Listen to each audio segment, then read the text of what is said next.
Alors cette semaine, on redonne du colombien à Madame Macourte qui aurait bien aimé voir des joueurs colombiens arriver à l'Olympique de Marseille. Et on repart en Argentine avec Wilmar Barrios qui est un milieu de terrain défensif. Alors, la semaine de l'arrivée de Luis Gustavo, ouais, je me dis que ça peut être pas mal d'ajouter ce Barrios. Pourquoi? 23 ans, on l'a parfois surnommé le Kanté colombien, hein, ce qui est quand même du surnom, on va pas se mentir, il ne coûte pas très cher.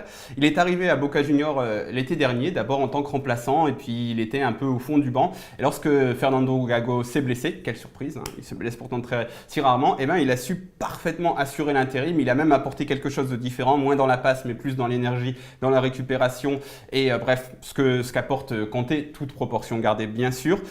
Mais dans tous les cas, je me dis qu'avec un Luis Gustavo qui va être le titulaire, le patron, celui qui a répété en conférence de presse qu'il était là aussi pour faire grandir ses partenaires, d'avoir un profil comme celui-ci, un jeune Colombien de 23 ans pour grandir dans l'ombre et puis pourquoi pas dans 2-3 ans prendre le poste, ce serait parfait. Alors Transfermarkt nous le met à 2 millions.